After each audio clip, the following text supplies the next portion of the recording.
because a lot of people have been asking us to replay our financial planning and cost of living sessions, we thought today was a good day to do that. So what on earth is going on is basically what we're going to try and cover. There are 4 elements to what we're going to cover over our time together. The first one is just looking at inflation and interest rates, the 2 things that everybody is currently talking about. What does it mean? Is it as bad as everybody says? And what does it actually mean for your finances, and what can you do about them?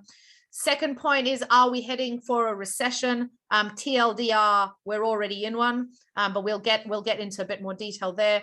Looking at what the short and medium term implications are for what's going on, and how you can protect yourself and your money, and how you can also make sure that we come out of this recession, which we will, because we always do, that you come out of it in the best possible route. Of course, we'll address any other questions as they come in, so please do chuck them in the chat channel.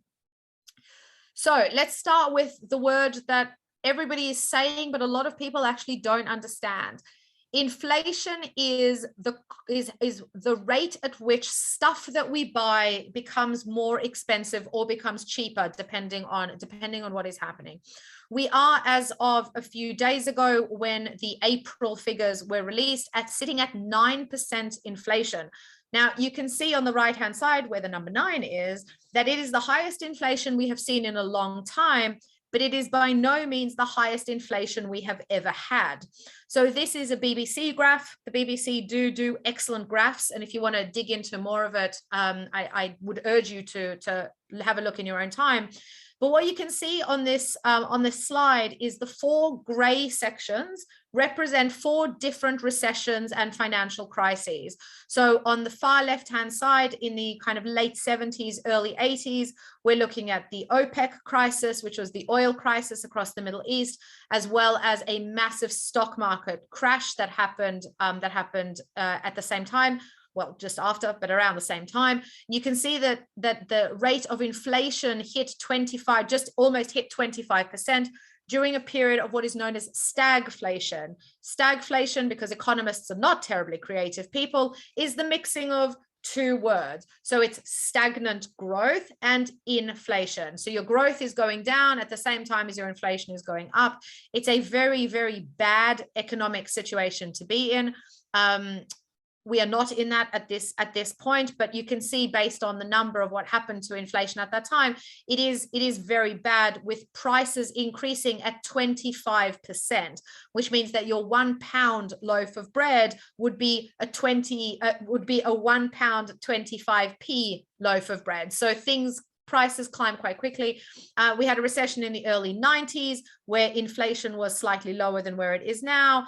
Then during the financial crisis, inflation was actually quite low, and now we're seeing inflation tick up again. It is predicted that inflation is going to reach 11 to 12 to 13%, give or take, and then it's going to start to come down. The reason that it does that, we'll come back to that. The reason that it does that is that central banks, including the Bank of England, use interest rates as a way of reducing inflation.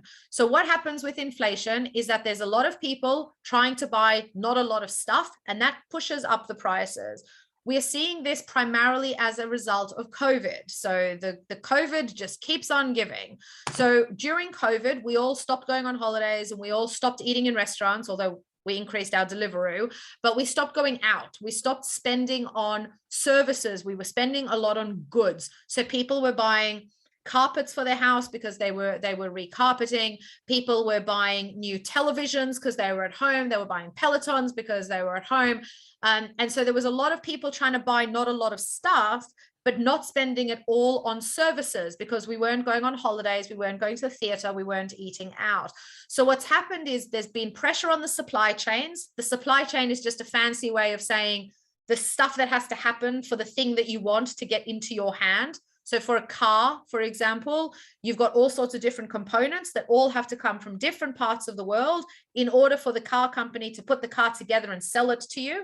The supply chain is that whole period. And if there's a problem with, for example, microchips, which is where we are right now, the car can't be built, which puts extra pressure on the supply chain, which is why prices start to climb. So everything is interconnected. Historically, what's happened is that banks, central banks around the world have increased interest rates. And what interest rates do is they make borrowing cheaper or more expensive. So when interest rates have been historically low, you can see in 2009 to about 5 minutes ago, borrowing money was very cheap. People and companies were borrowing huge amounts of money in order to buy all of the bits that they needed to put the car together and put the peloton together and hire drivers for Deliveroo, right? What happens when you start to increase interest rates is it becomes harder and more expensive to borrow that money. And as a consequence, companies in particular stop borrowing so much money. That slows down economic activity. It means that fewer people are being hired. It means that fewer things are being sold. But it also means that hopefully it should bring inflation down because people are not demanding as many goods. They're not all trying to buy cars. So inflation and interest rates are absolutely interconnected. We can get into the economics of it, but effectively the reason we're seeing interest rates starting to tick upwards, and you can see at 125, because the Bank of England increased the rates a couple of days ago, is in order to try and bring that inflation rate down. Inflation is a real problem. If you're living anywhere in the UK today, you know that there is a huge strike. A lot of the reason behind that strike is that the cost of living is going up, things are getting more expensive, and the rail workers and other strikers are saying, we can't afford to live like this. You need to give us a pay increase in order to account for the fact that our things are now 9% more expensive. So this is how it's all interconnected. Interest rates as well, you can see the 125 is the highest we've seen in a long time, but it's nowhere near the highest we've had, nowhere near the highest we've had. Before the financial crisis, interest rates were almost 6%. And back in the late 90s, they were over 7.5%. So we're nowhere near as high as we can go, but we have had a very long period of very low interest rates. And a lot of people who've, say, bought houses in the last 10 or 12 years are suddenly going to see their interest rates increasing. So on an average mortgage, every 0.25% is costing about an extra 20 to 30 pounds every month in the mortgage. So you can imagine if interest rates go up by 2.5%, then your mortgage goes up by 250 pounds each and every month. Apologies, the guy next door has bought a new car and he's very excited about it. So how can you handle all of these? These are the two main components that we're seeing at the moment. So the first one is to keep an eye on your debt. Debt, as interest rates go up, debt becomes more expensive. So what can you do with your debt to make it as cheap as possible? And we'll talk a little bit more about that. Look at investing instead of saving. Now, again, stock markets have taken a hit and we'll have a look at that. But savings at the moment, even if interest rates go up to 1.25%, if inflation is at 9, then I want you to think about the maths. For every pound that you put, let's do 100, for every £100 you put in the bank at a 1.25% interest rate, you're going to make £1.25 in interest every year on the £100. But your money is buying 9% less. So your £100 is only buying £90 worth of stuff, right? So that £100 in the bank is earning 1.25, but it's losing 9%. So actually that £100, you're losing 7.75%. Sorry, 7.75%. So 9% minus the 1.25. By investing under normal conditions, you normally get a much higher return. So you need to balance those two things out. If that's not clear, please do pop a question in the chat and we'll go over it again. So looking at investing, which has a higher return than saving, very important during inflationary periods, but the stock markets are coming down. So what does that mean? And we'll have a look at that in a moment. Don't put off any big purchases. So with supply chain issues and the like, and with inflation, prices are going to go up. So yesterday I was at the shop at Tesco's, and the meat that I normally buy, which is £6, is now £6.50. right? That 50 pence difference, that's what inflation's doing. So if you're going to buy a bike, if you're going to be buying a washing machine, do it now while the prices are still manageable, because prices are going to be going up as all shops start to raise their prices.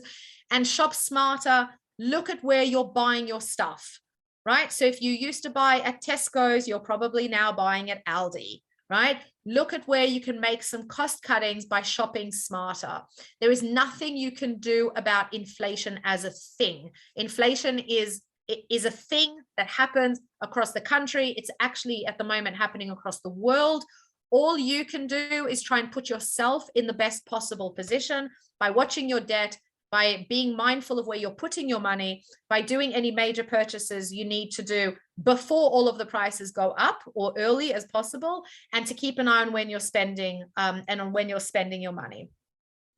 As interest rates go up, saving becomes more attractive. So if we were sitting at the moment in 1997 and interest rates were 7.5%, that's a pretty good rate, right? It's not a great rate when the inflation is 15%, which is roughly where it was at. But the higher the interest rates go, the better are your savings. So check that you're getting the best possible rate. First thing to do, best lowest debt, highest possible interest rate on your savings. And Shandon is pointing out some Blackbullion content inside the platform that you can have a look at to dig into this a little bit more. So are you getting the best possible rate? Use any of your saving to reduce any of your borrowing. So if you are carrying credit card debt, which is the most obvious example, credit cards are about 19% interest. If you're making 1.5% interest for your savings, but your borrowing, your debt is costing you 20%, right? Then the money that you're saving would be better off paying off your debt. 20% debt means your debt is going to double every 3 years, right? If you are putting it into savings, it's going to take 70 years to double, okay? In order to see how long it takes things to double, 72 divided by the number. So if interest rates are 20%, 72 divided by 20 is about 3. So it doubles about every 3 years. 72 divided by 1% that you're getting on your interest means it's going to take 72 years for your money to double in savings. So every pound should be used where it's going to do the most amount of good for you. And then reducing your monthly outgoings, again, looking at the deals that you're getting and are you getting the best possible value for your dollars. So how has the economy actually gotten to this point? So economies are basically based on what's known as consumption. Consumption is just people spending money, right? And there's different types of organizations and groups within our market that spend money. So this is how the market looks. We've got government that has people that work for it, right? So the NHS, for example, right? The NHS, the civil service, the government pays them a salary and those people pay their taxes. This is the simplest possible economy that we can imagine. We then have what is known as the private sector. So the government is the public sector. We now have the private sector. The private sector is made up of companies, of startups, of banks, of the stock market. This is what we call the private sector. It's where everybody else usually works. And people who work in the private sector, let's say they work at a company, that company pays them a salary and they pay the company in their hours. So people sell their time for money and companies buy people's time and they pay them a salary. And of course, the private sector pays taxes to the government. And there's a relationship, of course, between the public sector and the private sector. And then we add to that the public services. So there we're talking about the police, for example, right? So again, you've got people who are working and you've got people who are paying those people a salary, and on and on and on. And this is effectively what the economy looks like. There are people who are working, they're selling their time, they're getting paid in money, they're getting paid in benefits, for example, universal credit, child credits and the like. And then the government collects taxes and provides services. Now, what happens is When the economy shrinks, this is when recessions happen. So instead of companies hiring 1,000 people a month, they hire 100 people a month. What happens to those other 900 people? Those 900 people start to collect benefits because they still need to buy stuff, right? They still need to pay for a roof over their head and put food on the table. So they collect benefits from the government. So as the private sector shrinks, as the public sector has to pay out more money to people who require benefits, the whole economy starts to shrink because nobody is spending money. And this is what is currently happening. So just quickly check there. Fine, perfect. So this is what's currently happening. No one has yet said that we are in a recession, because a recession is a technical economic term. To be in recession, and this is really boring, you need 2 quarters. So 2 quarters, which is 6 months, 2 quarters in a row of negative economic growth. So 2 quarters where the growth drops. Now, what happened is we had last quarter negative. This quarter could be positive because of the Queen's Jubilee. A lot of people were out, a lot of people were spending money, a lot of mugs were being produced and plates with the Queen's face on and Lord knows what else. So chances are this quarter will not be a negative quarter. So we're not technically in recession. But hands up if you feel as though things are getting a little bit like ick out there economically, right? So we may not be in technical recession, but there is no question that a recession is certainly coming, if it's not already here, which I would argue it is. But recessions happen all the time. And so people are freaking out about it, which I understand. But this graph to me is one of my favorite graphs, and anyone that's been in any of these sessions before will have seen this before. The gray lines are recessions. Look how often they've happened in the last 100 years, right? Recessions happen all the time. We go through what are known as business cycles. So we have ups and then we have downs, and they follow each other like night and day. You can see the distance between the gray lines is bigger or smaller, and the gray lines themselves are fatter or thinner, which means that the recession went on for longer or for shorter. And then the white between the gray lines is how long we then weren't in recession. So you can see they're fairly consistent. They seem to last roughly the same amount of time. 2008, which was our last proper recession, we had a slowdown during COVID, but not really normal recession because of the pandemic. 2008, the recession lasted about 16 months. So about just under a year and a half, right? But what you can see is that the Dow Jones, which is the stock market index in the US, it's their equivalent of the FTSE, or our FTSE is their equivalent of the Dow Jones. What you can see is that although at the start, at the worst point of the 2008 financial crisis, the Dow Jones was at about 8,000, right? Was at about 8,000. You could see that about 5 years later, it was at 30,000. So although the market, dropped, you can see from the beginning of the gray bar to the end of the gray bar was quite a big drop from about 17 to about 7. So a 10,000 point drop, which is a lot. It then recovered up to 30,000 and continued to climb. This is my long way of saying recessions happen all the time. The trick is to survive them and to set yourself up really well for when we come out, because we always do. And what you can see at the end of each of these gray sections is that when the recession ended, the market started to shoot up, right? Started to shoot up, because there are 2 things you can always count on when it comes to economics. The one is fear. People are scared. That's what's happening right now. That's part of why markets are crashing, is because people are pulling their money out because they're scared. But the other thing you can always count on is greed. And greed is what pulls us out. When people realize that because inflation is 9% and because they're getting 1% at the bank, they're losing money all the time, they plow back into stock markets, and that makes the stock market go up. So this is very predictable. This is very standard. I was in banking in 2008, and I can tell you from fear to greed happened like that. It almost happened overnight. We just don't know when that night is. So what you need to do is try and be as prepared as possible so that when times get better, you're ready to jump on it. Okay, so a couple of hacks specifically for students during this period, because most of you will not have like huge amounts of money that you can put into the stock market, right? The first is be really thoughtful about what you're doing with your money during this period. So be smart about how you're using your money. This recession could go on for 2 years. What does that mean for your money? What does it mean if you're relying on your mum and dad or guardians or grandparents or friends?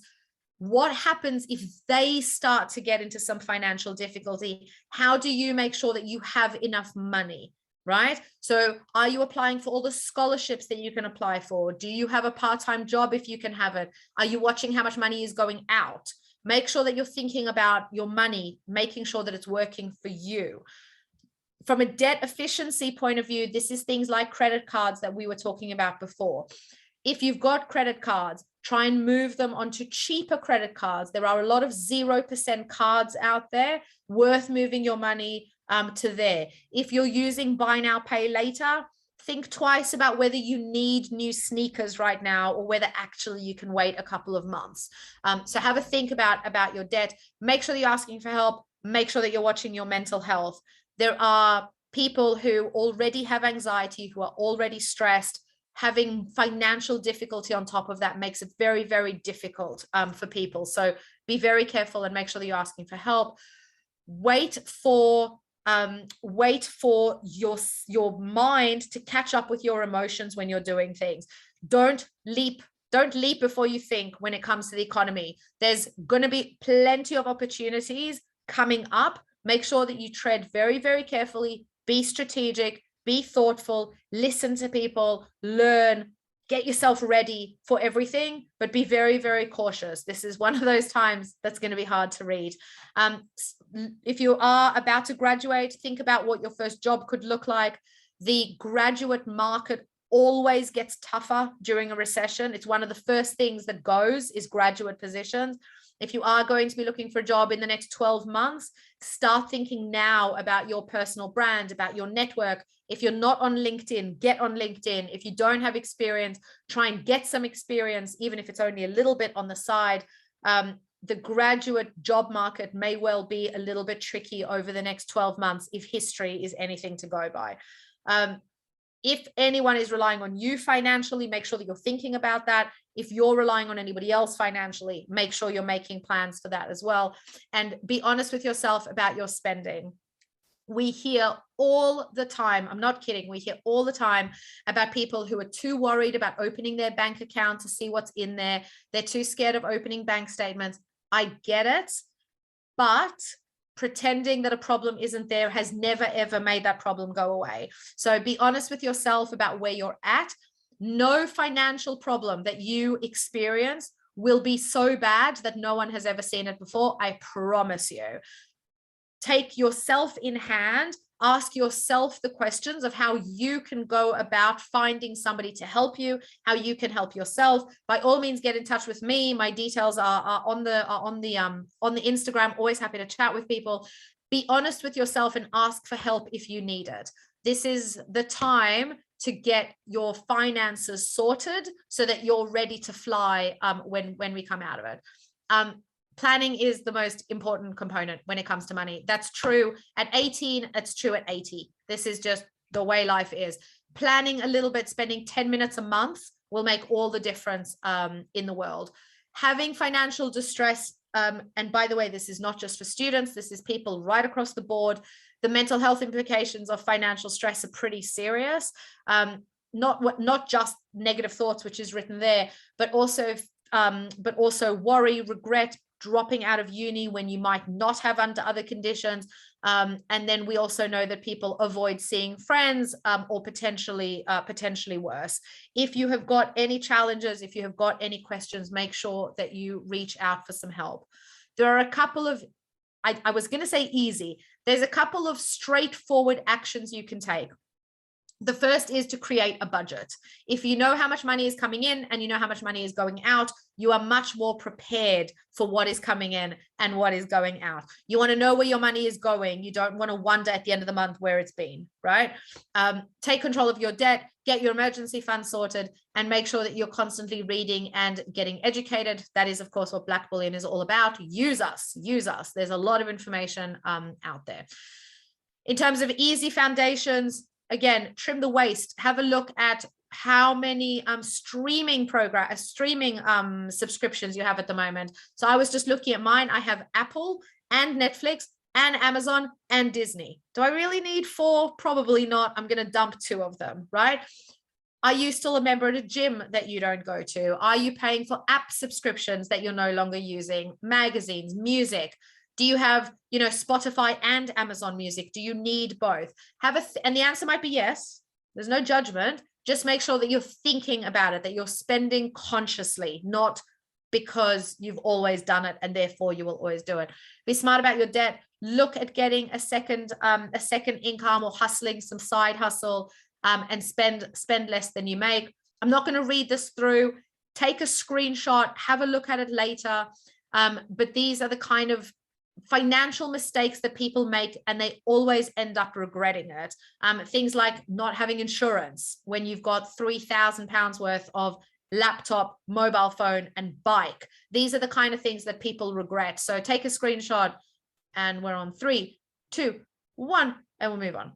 Okay, so quick word about budgeting. And some of you will have already seen this graphic before if you've been here. But budgeting, if there's nothing else that you do and there's nothing else that you take away, if you get your budgeting under control, you will feel in control. That is the power of the budget. That is really the beauty of having a budget. So let's say you have money coming in. Let's say you get a maintenance loan of £3,000 a term. So you have £1,000 a month. So you have £1,000 coming in. The question is, how much money is going out? Because it's never about how much is coming in. It's always about how much is going out. So on the left-hand side, you have £1,200 going out. The £200, the light purple bit, that's where people get into debt. That's where people get into financial distress. That's where people end up in financial difficulty. If you're earning 1,000 and you're spending 1,200, that 200 is what gets you into debt and into problems.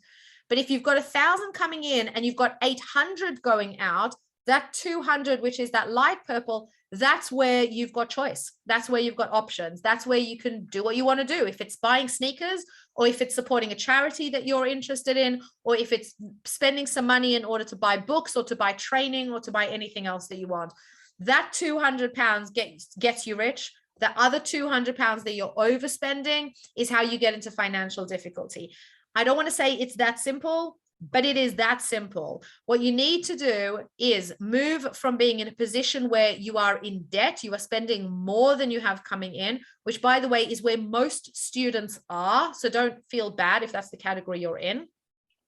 But the second you can, you want to get into what's known as balance. So as much money is going out as is coming in. So you're balanced, you're in the middle. And then over time, especially as you're earning more money, as you're earning a salary, as you've got more money coming in, where you're spending less money that is coming in, so that that light purple can go into savings, can go into investments, can go into crypto if that's what you're into, can go into buying holidays, can go into buying textbooks, can go into donating to charity or to any causes that are important to you. This is, if you can get this right and you've got that little bit of extra, that's when you can start to build wealth. And again, wealth can mean that you can work the job that you want to work. It can mean that you can build your own business. Wealth means different things to different people. But the only way to build wealth in any form is to have a little bit of money left over at the end of the month, which actually means you need to save it at the start of the month, right? You need to pay yourself first. But this is how budgets need to look. And this is the most difficult thing to get right. But if you do, it'll make your life as easy as is possible. As Shandon has just pointed out, the budgeting pathway is our single most popular pathway on the Blackbullion platform. So you have to spend a certain amount of money. And we hear some horror stories of students who don't want to spend any money. And that's very, very dangerous as well. There is good spending and there is bad spending. Good spending is when you are buying stuff that you need in order to survive. So food, a roof over your head, paying for your electricity, stuff that will help you to succeed, like your textbooks, like getting, you know, the what do you call them, like class like away days and experiences, going overseas, whatever it is that you need and want for your course, and having a great student experience, going to the bar and having a few drinks, going clubbing, going to gigs, whatever it is that you and your friends want to be doing to have a great experience while you're on campus. University is not just about the piece of paper. The network and the friends that you build at university will be with you for life, and some of that costs money, and that is money that is well spent. That said, if you're buying crap, forgive me, but if you're buying crap, stuff that you're not really that interested in, but you're buying it because you think other people will be interested in the fact that you own it, that's bad spending. So if you're buying, I don't know, the most expensive Beats headphones that exist, or AirPods, because you don't want to look like a nerd wearing other headphones. I was going to lift mine up because I've got the old crappy ones that are like £4 because I refuse to spend £200 on AirPods. That's bad, silly spending. The best thing you can do with your money is buy stuff that is going to make you better, that is going to make your life better. There's a certain amount of nonsense that you'll buy. We all do, but make sure that you're thoughtful about the money. So if you are buying nonsense, if you are buying £500 Beats headphones because everybody else has them, at least think about the fact that that's what you're spending. And then if you want to buy them, buy them. You're grown-ups, you're mature adults, spend your money as you see fit. Just make sure that it's as you see fit, not as other people see fit. It is way too easy to buy stuff that you don't want now. You can buy directly through Instagram. You can buy directly through Twitter. It is designed that way to help you to let go of your money easier. The idea of contactless payments was not designed to make your life easier. It was designed to make you spend more money. On average, people spend 3 times more money on contactless than they do using cash. Now, that's great for the shop, but is it good for you? And that's the question you need to ask yourself when it comes to spending. Handful of easy ways of cutting out your money, cutting out your spending. None of these will surprise you. Your kind of evil cigarettes, booze, takeaway, deliveries, quick coffees in the morning that nobody is even sure that they really want, but we've all gotten in the habit of doing it. Ubers, your convenience delivery like Zap and Gorillas. Think twice about whether you want to be making Mr. Starbucks more money or Jeff Bezos more money. I use Prime. I love Prime. Prime is fantastic. I'm trying to not be buying stuff all the time, mostly because the delivery person now knows me by name out in the street. So I'm trying to cut back on that because that is a bad sign. But these are the kinds of things that for most people actually won't change your life if you reduce it. Learn how to cook. Cooking is one of the greatest things you can do for yourself.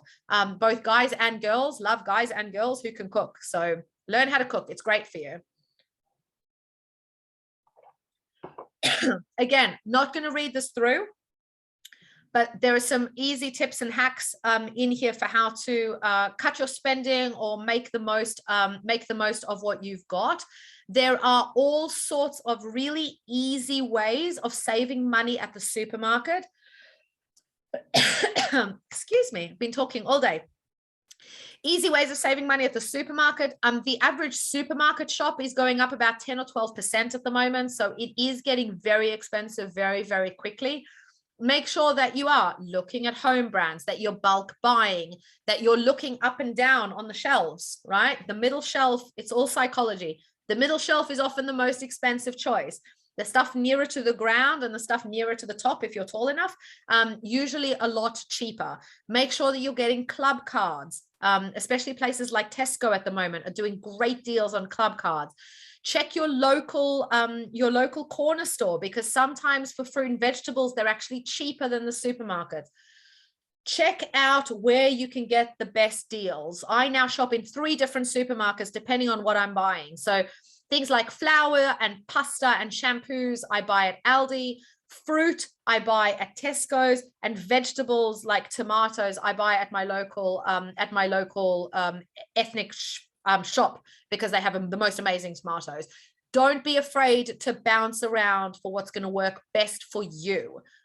My local guys, they sell the most amazing like spices and things that cost 4 times as much money at Tesco's as they do at this shop that caters more to Turkish and Middle Eastern flavors. So use your imagination. Walk around your local area and see the supermarkets are not always the cheapest, but the small supermarkets will often be the most expensive. The convenience, Tesco Metro and those, often the most expensive things on the high street. So be smart. The dollar shop, or what do we call them here? Poundland, where you can buy toothpaste for like 50 cents and it's 50 pence. It's Colgate. I just came back from Australia from seeing my family, so it's all dollars in my head.